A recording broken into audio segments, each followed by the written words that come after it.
Hello friends, मैं हूं अशोक गजा आपके सामने फिर से ज्योतिष के बारे में एक और जानकारी लेने के आपको देने के लिए आया हूं। आज का विषय है कुंडली का जो चौथा स्थान है उसके बारे में मैं आपको कुछ जानकारी दूंगा। लेकिन ये वीडियो स्टार्ट करूं इससे पहले मैं आपको कुछ बताना चाहूँगा कि आपने अगर अभी तक मेरा जो चैनल है सब्सक्राइब नहीं किया है तो कृपया करके सब्सक्राइब करें, जिसकी वजह से आपको मैं जो रोज़ वीडियो अपलोड करता हूं उसके बारे में आपको जानकारी मिलेगी। उसके साथ अगर आपको जो लगता है कि ये वीडियो मेरा अच्छा है तो आप ज़रूर उसको लाइक करें, कमेंट पास करें, और आप जिस ज्योतिष के जिस बारे में कुछ जानना चाहते हैं वो भी आप कमेंट में लिखें, ताकि मैं उसके बारे में भी आपको जानकारी दूंगा।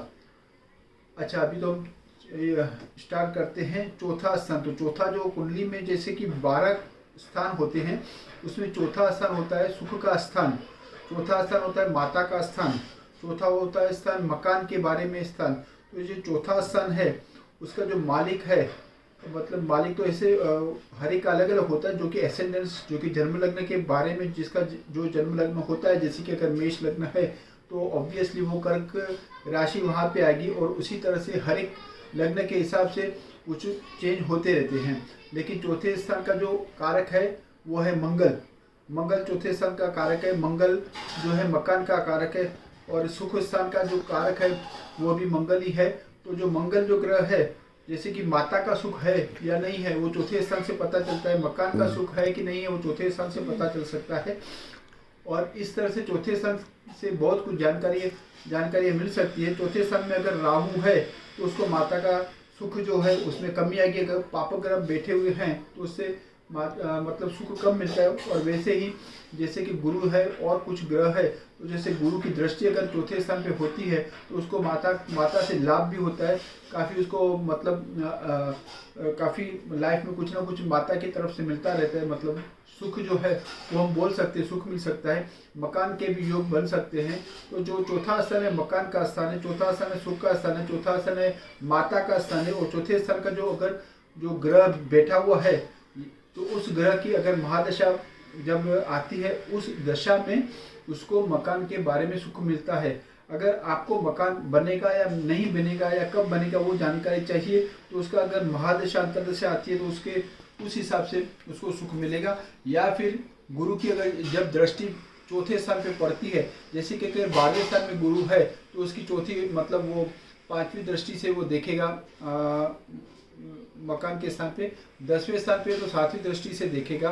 अगर चौथे स्थान पे भी गुरु है तो जब गुरु की दृष्टि होती है या गुरु चौथे स्थान में गोचर में जब चालू होता है वर्तमान में, जैसे कि गुरु की जो 1 साल के लिए जो राशि बदलता है, तो अगर आपकी जन्म कुंडली में चौथे स्थान पे अगर गुरु आता है तो आपको उस स्थान का फल मिलता है। मतलब आपके माता तो आपकी आ गई, लेकिन माता के अलावा भी आपको सुख है मकान का है, वो सुख का स्थान वो गुरु कराता है। जैसे आप बैठे हैं राहु केतु है तो आपको विलंब से मिलेगा या फिर नहीं मिलेगा या कम मिलेगा। अगर आपके शुभ ग्रह की दृष्टि है तो आपको अच्छा मकान मिल सकता है, और शुभ ग्रह जैसे कि शुक्र है तो आपको बहुत बड़ा बंगला भी मिल सकता है, बहुत बड़ा आपको झूले के शौकीन हो सकते हैं, झूले में जैसे बैठने के। और ये सब जो तब मिल सकता है अगर चौथे स्थान में शुभ ग्रह हो, शुभ ग्रह की दृष्टि हो, अगर पाप ग्रह ना हो तो। ये थी थोड़ी सी संक्षिप्त जानकारी आपको मैंने मकान या चौथे स्थान के बारे में दी।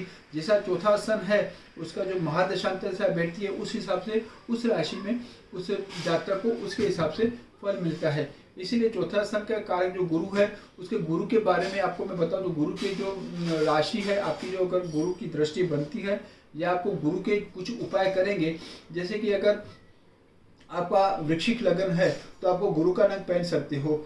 तो जैसे कि 11 जैसे कि कुंभ राशि है, कुंभ लगन है, तो भी आप गुरु का वो पहन सकते हो नंग।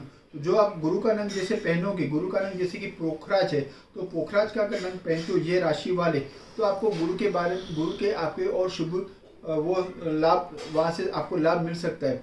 वैसे देखा जाए तो उसका अगर पोखराज काफ़ी महंगा होता है, कभी कभी डुप्लीकेट भी मिलता है बाजार में, तो आपको एक अच्छे ऑथेंटिक सर्टिफाइड जो है वो आपको नंग लेना चाहिए। अदरवाइज आप टोपाज भी पहन सकते हो, टोपाज भी उसका उपरत्न माना जाता है। उपरत्न आप पहनोगे और हर बृहस्पतिवार के दिन गाय को गुड़ चना या फिर गुड़ खिलाओगे तो आपको उसके बारे में भी काफ़ी अच्छी जानकारी, मतलब आपको अच्छा लाभ हो सकता है। तो ये आपको संक्षिप्त में आपको बताया गुरु के बारे में, चौथे स्थान के बारे में।